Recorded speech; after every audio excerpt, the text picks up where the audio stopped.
ka foli ni tanuni lase ala mebagaw na lajɛbagaw bɛɛ lajɛlen ma fɛn fɛn minnu sɔgɔlen b'an ka nɛgɛ ninnu na nin waati ninnu na k'a fɔ ɲɛna nin ye Mali Kura jɛmukan kɛnɛ sigikan ye ka bɔ studio 53 kɔnɔna la VOA soba la Washington DC an ka kunnafoni kumaba kurubala bi ntɛnɛ in na juin kalo tile 10 san 2024 filɛ nin ye ninnu ye. Mali la ka kɛɲɛ ni Sinabeb syndicat national des banques et des établissements financiers n'o ye bankiw ka lafasali kɛ tɔnkuluba olu ka baara bilancari kan ka da u ka ɲɛmɔgɔ Amadu Ba ale ka minɛliw kan k'a sabu kɛ k'a ma tiɲɛ di sɛbɛn dɔw danatigɛli kan bi ntɛnɛn sɔgɔmada in na a yirala k'a fɔ ko a labilala faamaw fɛ ko k'a bɔ kaso la. Mariam Kuyate an ka lasirikɛla ka bɔ Bamakɔ ale bɛ an bolo nɛgɛ kan a bɛna ɲɛfɔli kɛ an ye a kan kuruba la. Kada nanzarala keleya tɔnw ka wasabulon n'u ka nagakɔrɔkalataw jaabiw bɔliw kan Faransi ladalatigiw ka politikikulu ye ɲɛmɔgɔya sɔrɔ min na Emmanuel Macron Faransi jamanakuntigi ye laseli kɛ k'a bɛna Faransi wasabulon ci ne ka wasabulon kalata kuraw dɔgɔ tigɛ ka bɛn juin kalo laban waatiw ma waleya min bɛna fangaba di ladatigi ninnu ka kulu ma ne ka tila ka sigana bila kosɛbɛ politikikɛlaw la Faransi jamana kan. Niger jamana kan l'Amérique ka lakanakɛlaw ka minancɛw ka kɔ segin ka bɔ Niger jamana kan daminɛna kabini juin kalo tile 7 la san 2024 na a baara nin kɛra Général Kenneth Ekam l'Amérique ka lakanakotigiso ka ciden ani Maman Sani Kiyawu Niger jamana chef d'état-major ka ɲɛmɔgɔyaw kɔnɔna na ɲami u ye laseliw kɛ kunnafoni pataki kɔnɔ k'a fɔ ko l'Amérique sɔrɔdasi caman tun bɔra kaban Niger jamana kan. Sɛgɛsɛgɛli dɔw minnu labilala tarata tɛmɛnen ninnu la ye a yira k'a fɔ ko kɔniyali ani dankariliw barika bonyana kosɛbɛ san 2023 la l'Amérique jamana kan kɛrɛnkɛrɛnnenya la ne fasodenw minnu bɛ sinsin u ka farajɛyaw kan n'u bɛ wele nazarakan na ko nationaliste ni luti ka jama mɔgɔw kɛlɛbagaw hakɛw cayaliw kan waleya minnu bɛ ka dankari kanablaw ani jamana ka démocratie mun bɛ lajɛrew kɛ n'a bɛ wele nazarakan na ko démocratie inclusive an bɛna détails di aw ma jɛmukan kɔnɔna la. Nin kunnafoni ninnu de bɛna fara an ka kunnafonidilaw ka kunnafoni tɔmɔlen wɛrɛw kan ka lase aw ma sisan jɛmukan kɔnɔna la. A y'aw bisimila an ka kɛnɛ kan ka da syndicat national des assurances banques établissements financiers et commerce du Mali Sinabef ka tile 3 baarabilancariw kan min daminɛna juin kalo tile 5 waati la san 2024 ka kɛɲɛ ni ka ɲɛmɔgɔ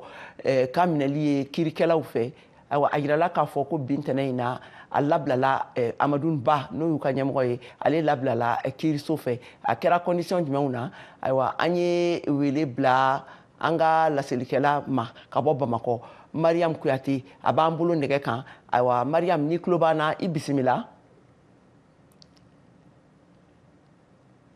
Mariam Kuyate Mariam ni tulo b'an na i bisimila.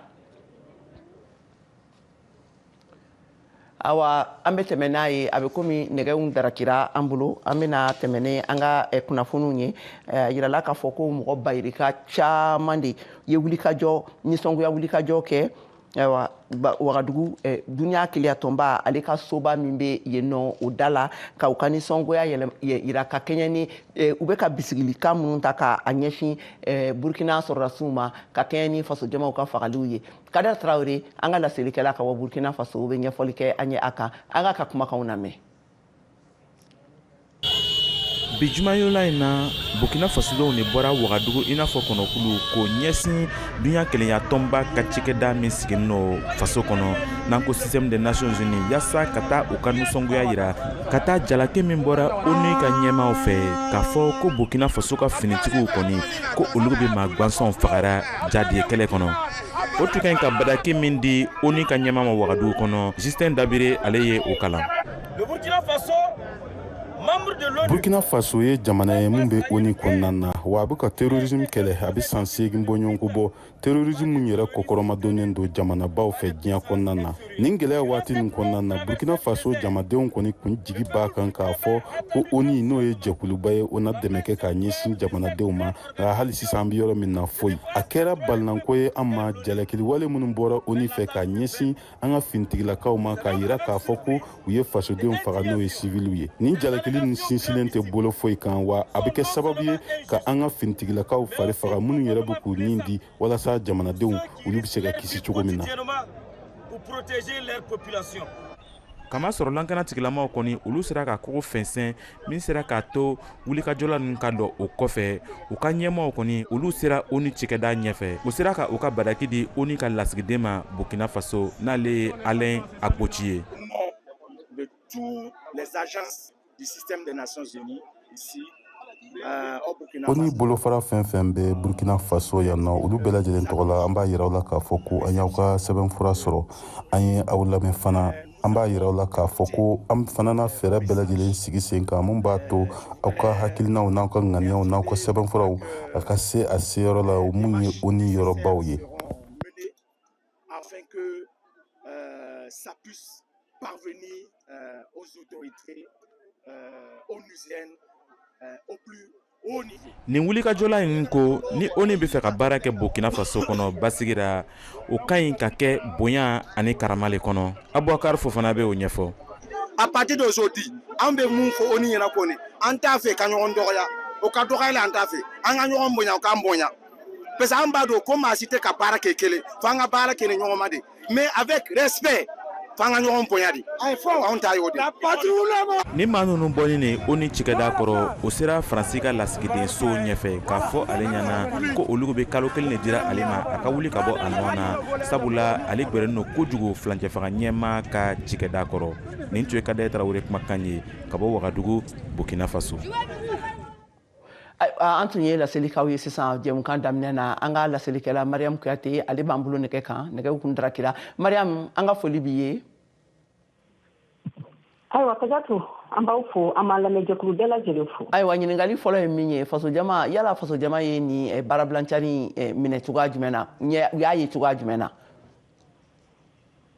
Ayiwa Kajatu n'i ye jateminɛ kɛ sabula nin baarabilacari in daminɛna kabini alamisa tɛmɛnen fo kana se bi ntɛnɛn ma n'o kɛra tile 4 ye. Ayiwa n'i ye jateminɛ kɛ a ko kɔni a kɛra degunba de ye ka lase maliyɛnw ma sabula maa caman de bɛ yen nɔ bɔlɔlɔsiraw fɛ barodaw la minnu y'a jira k'a fɔ ko nin ye waleya ye min tun man tɛ ka kɛ ko ka maa bɛɛ lajɛlen ka waribilayɔrɔ n'o ye bankiw ye ka olu bɛɛ lajɛlen datugu maa kelen ka minɛli kama ko nin ye waleya ye min tun man tɛ ka kɛ surtout n'i ye ko yɛrɛ jateminɛ ka ye bankiw olu datugula ka bɛn kalo yɛrɛ sali daminɛ yɛrɛ ma maa caman tun bɛ yen nɔ minnu ka saraw yɛrɛ ma traité fo kana ye an bɛ seli ɲɛkɔrɔla yɛrɛ fɛnɛ min na donc a kɛra degunba de ye maaw bolo maaw ma se k'u ka wariw labɔ ka se ka u makoɲɛ ko yɛrɛ dilan ni u ye donc a ko kɔni a ye gɛlɛyaba de lase maliyɛnw. Bon o gɛlɛya minnu filɛ nin ye ta ka ɲɛsin faso jama ma u tun ye mun de bila sen kan yala u bɛ se ka fɛgɛya cogoya min na yala u tun ye taabolo dɔ sigi sen kan u bɛ se ka fɛgɛya cogoya minnu na wa. Ayi taabolo fosi ma sigi sen kan mɔgɔ yɛrɛ tun bɛ se ka u ka wariw yɛrɛ labɔ cogo min na n y'a ye guichet automatiques bon service minimum dɔɔni tun bɛ o yɔrɔ kɔni na mais a wari tataw ka dɔgɔ n'i ye jateminɛ kɛ a wari tataw ka dɔgɔ et puis maaw filɛ nin kun ka ca minnu bɛ fɛ ka wariw bɔ guichetw kɔnɔna na donc ni yɛrɛ tun ye ko yɛrɛ jateminɛ n'i taara guichet caman kɔnɔ i bɛ taa sɔrɔ wariw yɛrɛ tun tɛ yen bilen. Voilà wari tun tɛ o ye kelen ye maa dɔw filɛ nin tun bɛ yen nɔ carte magnétique tɛ maa minnu bolo donc o tun ye gɛlɛya ye ka ɲɛsin olu ma donc olu tun tɛ se ka wari fosi sɔrɔ ka na ye fɛnɛ ni jama kun ka ca guichet ninnu na guichetw yɛrɛ tun ye hali maa dɔw ka carte magnétique maa caman ka carte magnétique fɛnɛ tun bɛ ka kunu machine yɛrɛ fɛ donc minnu tun bɛ ka obligé sa ka a ko yɛrɛ to tan sa ni ka taa direction yɛrɛ la ni baaraw daminɛna waati min na sa u bɛ se ka t'u ka carte yɛrɛ bɔ cogo min na. Orange Money fɛnɛ ni ye jateminɛ Orange Money fɛnɛ ni sabula olu fɛnɛ ni bankiw ka baaraw jɔla gɛlɛya fɛnɛ bɛ olu kunkankow la donc Orange Money yɛrɛ fɛnɛ ni fɛ yɔrɔ kun ka dɔgɔ k'i bɛ taa yɔrɔ min na k'i bɛ taa wari sɔrɔ Orange Money tigiw fɛnɛ ni bolo. Yala baarabilancani nin kɛra sababu ye ka dɔ fara dayirimɛ minɛn gɛlɛya kan sugu kɔnɔna tun bɛ cogoya jumɛn na. Ayi ni baarabila in ma kɛ sababu ye ka dɔ fara dumuni sɔngɔw kan Mali kɔnɔ n'i ye jateminɛ kɛ Mali yɛrɛ filɛ nin ye a bɛ waati janbɔ bi an ka dumuni sɔngɔw daw ka gɛlɛn kɔrɔlen ayiwa seli ɲɛkɔrɔla fɛnɛ na an y'a ye yanni ka kɔn ka don seli yɛrɛ kalo kɔnɔna na dɔ kun farala dala dumuni fɛn minnu kan o de tun ye an ka nakɔfɛnw voilà donc olu de daw kun gɛlɛyala kosɛbɛ nin waati in na sinon k'a fɔ ko baarabila in kɛra sababu ye ka dɔ fara Mali dala dumuniw kan ayi o ma kɛ. Ayiwa yala Sina Bɛfu nin yɛrɛ a ye laseli kɛ ka kɛɲɛ ni u ka ɲɛmɔgɔ Amadu Ba ka bilaliw ye wa a bila furantili ka na se sisan ma. Awa Kadiatou, Amadou Ba ale bilala tiliga in na an y'a ye a bilalen ani Sinabef tɔndenw yɛrɛ ka wuli o yɔrɔnin bɛɛ lajɛlen na ka communiqué kɛ k'a fɔ ko nin kɔni ye grève yɛrɛ wulilen pewu o kɔni kɛla u fɛ sabula Amadou bilala yɔrɔ min na net o y'a yira k'a fɔ ko nin ye grève kɔni wulilen ka bɔ Mali kɔnɔ pewu o tɛmɛnen kɔ sa ayiwa an ka kɛnɛ Mariam tɛmɛ n'a ye kunnafoni kɛnɛ ayiwa u ye kunnafoni kɛnɛ sigi ne ka ɲɛfɔli fɛnɛ kɛ kunnafoni dilaw ye a ko ɲaw yɛrɛ fɛnɛ ni bɛɛ lajɛlen kan d'accord nin tun k'a fɔ an lamɛnbagaw ɲɛna ko nin tun ye an ka laselikɛla ka bɔ Bamakɔ Mariam Kuyate ale tun bɛ kan ka ɲɛfɔli kɛ an ye banque ka lafasalikɛ tɔn Sinabef o ɲɛmɔgɔ Amadou Ba a ka minɛliw la u ye tile 3 baarabilacari minnu kɛ ne ka tila a bilala bi sɔgɔmada in na ntɛnɛn na awa k'u ye baarabilacariw wuli a tun b'a la ko olu de ɲɛfɔ awa ka tɛmɛ n'an ka kunnafoniw ye an bɛ sɛnsɛn ka taa Niger jamana kan a yirala k'a fɔ ni l'Amérique ka lakanakɛlaw olu ye u ka minɛncɛw ka kɔsegin ka bɔ Niger jamana kan daminɛna kabini juin kalo tile 7 la san 2024 na a baara nin kɛra général Kenneth Ekam l'Amérique ka lakana kotigiso ka ciden ani Mahaman Sani Kiyawu Niger jamana chef d'état-major n'o ye sɔrɔdasiw ka ɲɛmɔgɔ ye olu ka ɲɛmɔgɔya kɔnɔna la ɲami u ye laseliw kɛ kunnafoni bataki kɔnɔ u jɛra ka laseliw kɛ kunnafoni bataki kɔnɔ k'a fɔ awa ko l'Amérique sɔrɔdasiw dɔw kun kɔnna ka bɔ awa ko caman kun bɛ ɲɛ minɛ Alpha ka VOA ka kunnafoni sɛnsɛnla ka bɔ o yɔrɔ ninnu na ale bɛ ɲɛfɔli kɛ an ye a kan an k'a lamɛn.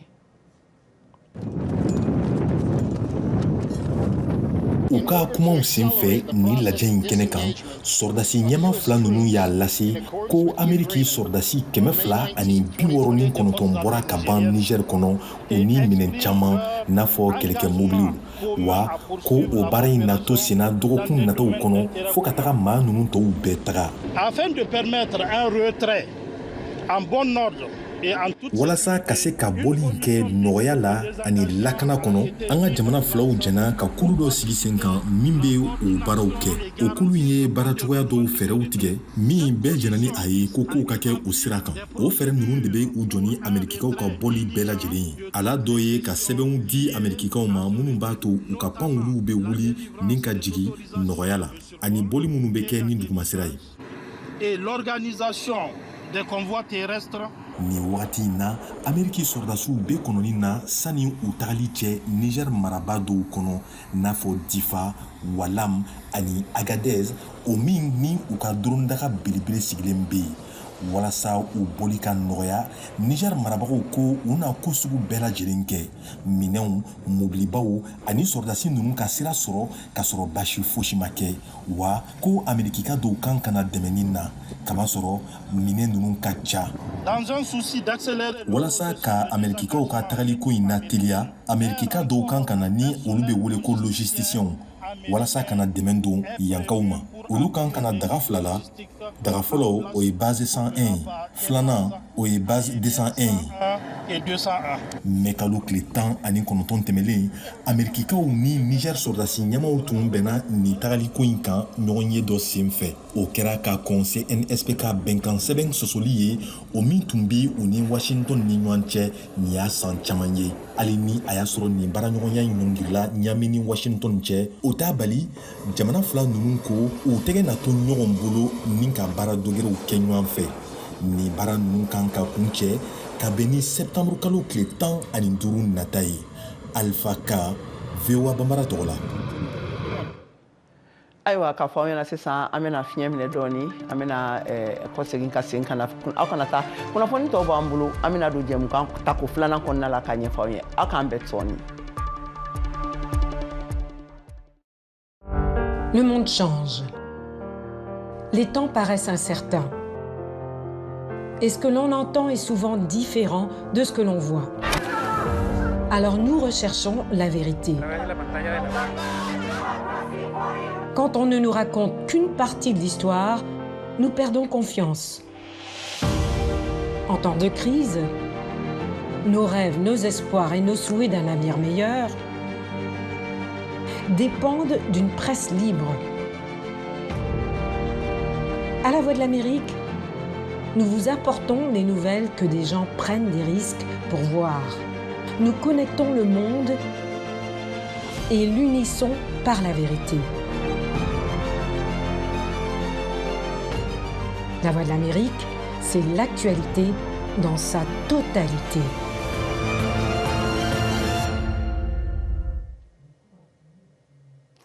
Kunun kari la nazarala wasadenw sigi kalataw tun bɛ sen na a jaabiw ye sebaaya di Faransi Marine Le Pen ka politiki tɔn ma. Faransi ladatigi gɛlɛnw ni u bɛ wele nazarakan na ko Rassemblement National o jaabi kɛra sababu ye jamanakuntigi Emmanuel Macron ale ye laseliw kɛ k'a fɔ ko u bɛna wasabulon ci yala a dagalen don ka wasabulon ninnu ci wa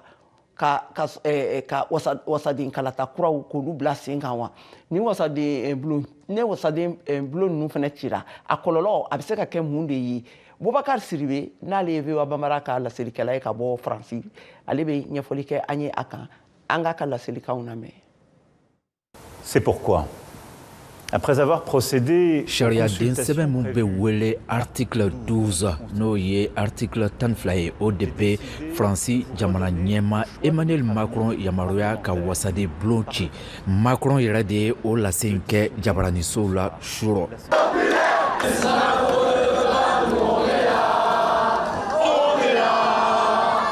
Kani laseli bɛ tali kɛ barisa Faransi fanga sina n'o ye Rassemblement National la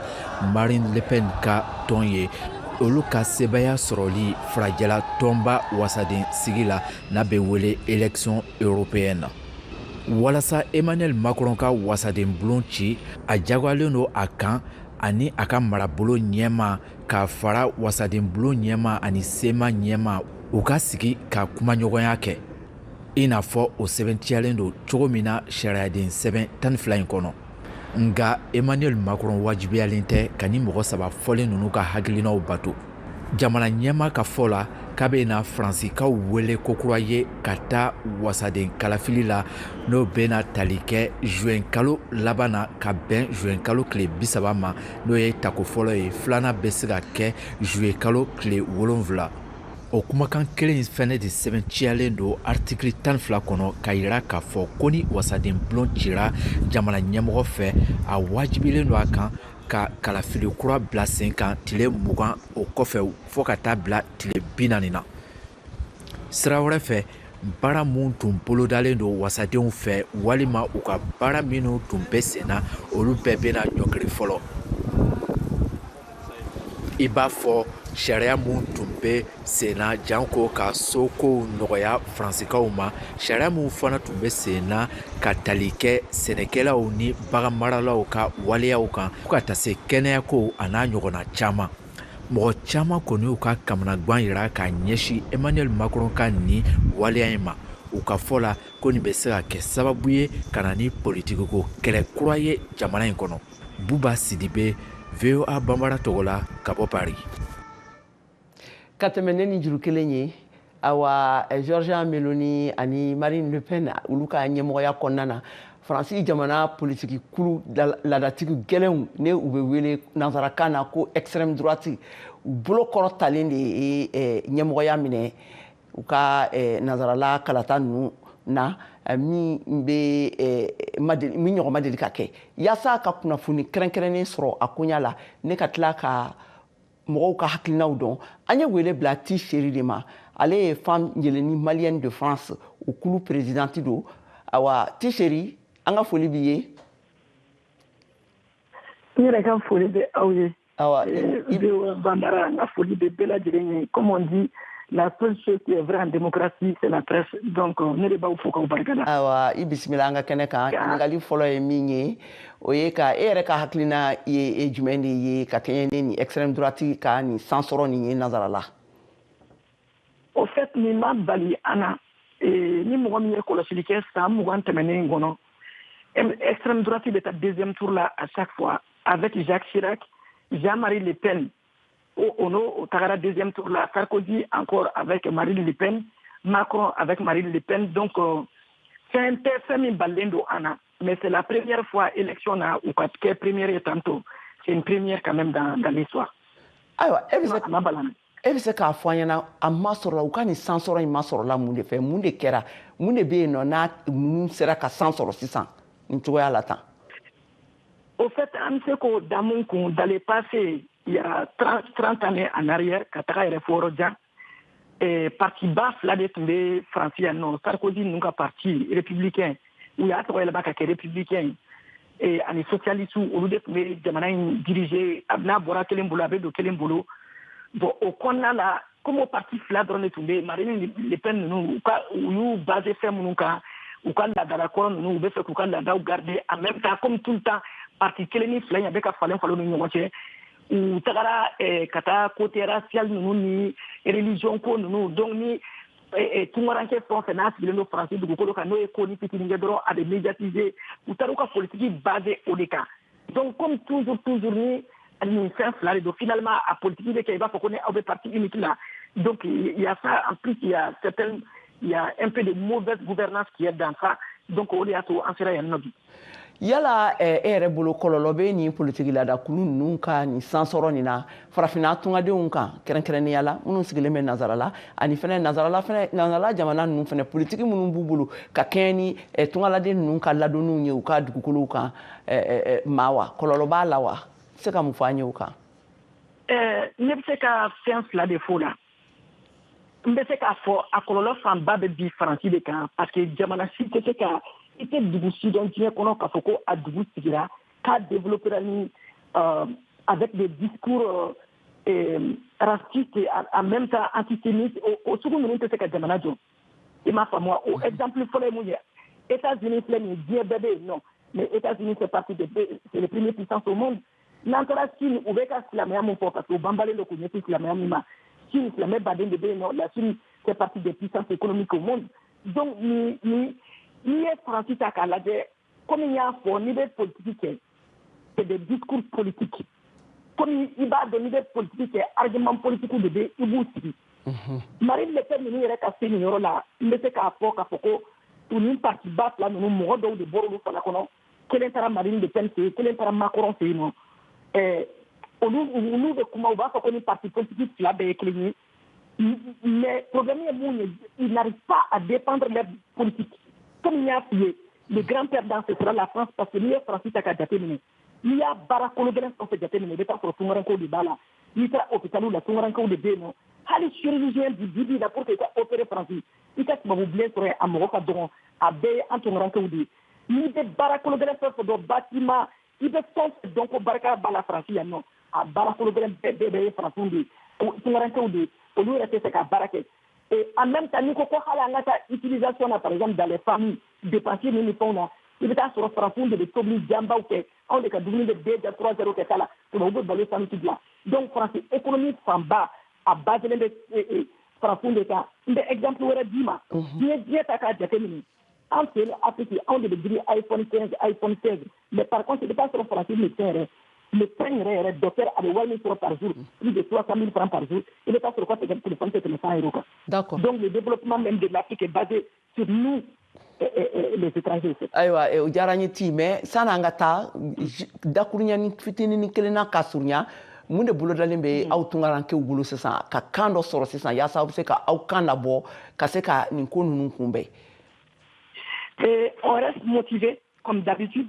Mais moi, je suis très sereine parce que nous, calcul on est très motivé. Mais gaucher, comment on gaucher mon fait à partir politique, on veut faire pour l'instant, tout n'est pas OK. Depuis tout le monde, c'est qu'à le téléphone là, tellement que tout le monde est occupé. Donc, c'est qu'à on a calcul qui est à l'inconnu là. Premier tour, la Marine Le Pen a 31%. Macron est parti politique et monde de pouvoir est là. Lui n'a été 14%. Bon, après ça, je sais très bien que la politique, une élection, la politique n'est pas de la mathématique pure, mais Macron et Sarkozy comme gros faranonga. Alsa, en bougné. Ni Macron et Marine Le Pen qui voix. Poni Mariam Archari qui voix faranonga. Ça fait 38,4. Ils sont o diyara n ye k'a fɔ an lamɛnbagaw ɲɛna ka nin tun ye T-Chéri de kumakan ye ka bɔ Paris ale ye les femmes ɲeleni olu ka kuluba a bɛ politique kɛ Faransi Mali tungaladen don min sigilen bɛ Faransi jamana kan Paris ale ka kumakanw de tun ye nin ye an ka foli bɛ a ye ka tɛmɛ n'an ka kunnafoniw ye sisan an bɛna an yɛlɛma ka na l'Amérique jamana kan yan sɛgɛsɛgɛli dɔw bɔra minnu labilala tarata tɛmɛnen na ne a y'a yira k'a fɔ ko kɔniyaliw ani dankariliw waliyaw barika bonyaninba de don kosɛbɛ barika bonyana kosɛbɛ san 2023 waati la l'Amérique jamana kan yan nɔ ne ka fasoden minnu bɛ sinsin kosɛbɛ farajɛya kan ayiwa ani minnu fɛnɛ bɛ kɛlɛ la olu ti ka jama mɔgɔ ninnu k'olu kɛlɛ ayiwa ko a yirala k'a fɔ ko olu kɛbagaw hakɛw cayara kosɛbɛ ayiwa waleya nin a yirala k'a fɔ fɛnɛ k'o bɛ kan ka jateminɛnaw fɛ k'a bɛ ka dansigi kɛ ani ka dankarili kɛ lajɛrɛ démocratie la n'a bɛ wele nanzarakan na ko démocratie inclusive VOA ka kunnafoni dɔ bɔra a kan a mana bɛ bɔ an ye Namajara fɛ an k'a lamɛn. Tɔn min tɔgɔ Saturn Poverty Law Center Ameriki jamanadenw ka lafasali tɔn dɔ de don y'a jira a ka jateminɛ sɛbɛn kɔnɔ salon ko kɔniya ni dantɛmɛwalew bɛ ka kɛ ka ɲasi gɔrijigɛnuw ma Amerika tɔn in y'a jira fana ko marabagaw ka mara taabolo y'a to kɛwalejuguw sera tungaladenw ani diinɛjɛkuluw ma n'u ka dogo jamana in kɔnɔ RG Crevens ye Saturn Poverty Law Center tɔn mɔgɔ dɔ ye. Extremists, those who oppose inclusive democracy. O banbanjiw bɛ beje fanga de kɛlɛ. U ye salon bɛ kɛ wulikajɔ de la ka kɔnɔnajuguyaw kɛ i n'a fɔ sariya jamana kɔnɔ. Wa u bɛɛ bɛ k'u labɛn kalata in kama n'a nafa ka bon an ka tariku kɔnɔ. RG Crevens bolo marajɛkulu kɛlɛli ani ka kɔniya nati jamanadenw ni ɲɔgɔn cɛ politiki siratigɛ la laɲini kɛrɛnkɛrɛnnen dɔ de b'a kɔnɔ. U b'a fɛ ka dan sigi hakilinaw bɛɛ la mɔgɔ bɛrɛ sen kana don a la o kɔrɔ ka dan sigi bɛjɛ fanga yɛrɛ la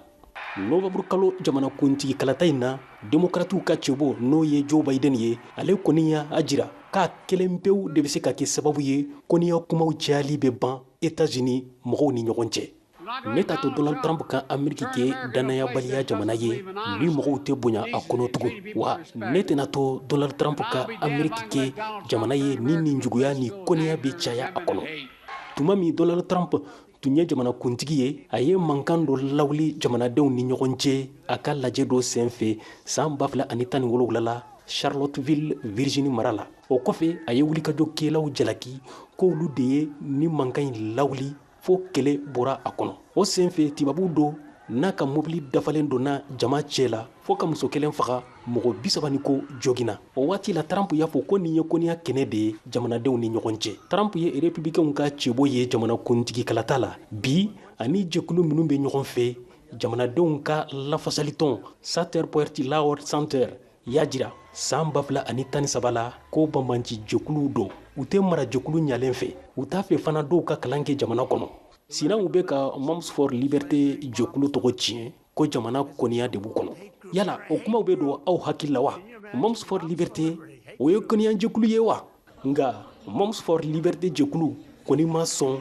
n kana VOA ka ɲininkaliw jaabi dɔnnibagabaw y'a jira ko cɛbow ka kan k'u janto kumacogow la bawo jamanakuntigi kalata bɛ ka surunya Till Rothschild kalanfa do sanfɛ kalanso Roger Williams la for Biden to continue to be present and speak about Biden ka taa fɛ ka gɛrɛ mɔgɔw la ka kuma hɛrɛ kan ani wote nafa fana kan min ye jamanakuntigi kɔrɔ Trump ye a bɛ ko gɛlɛn do kɔnɔ bawo a bɛ dɛmɛbagaw sɔrɔ ka caya tuma min n'a kumana i n'a fɔ banbanciw nka o bɛ jamanadenw fana bila kɔfɛ de Rothschild y'a ɲini fana wotekɛlaw fɛ u k'u janto bɛnbɛnbɛw ni kɛwalejugu hakilinaw la kunnafonidisow kɔnɔ minnu bɛ se ka kɛ sababu ye ka kɔniya ni dantɛmɛwalew nati jamana kɔnɔ ayiwa nin kunnafoni ninnu bɛna an ka bi jɛmukan kun cɛ ka foli tanuni lase halisa aw ma ka fɔ mɛna a b'an ka nin jɛmukan sɔrɔ an ka bɔlɔlɔ siraw fɛ fɛn min ye www.voabambara.com ani an ka pajiw kan Instagram ani YouTube ani u bɛɛ lajɛlen kan aw ni ce aw ka kulomajɔ la a k'an bɛn waati wɛrɛ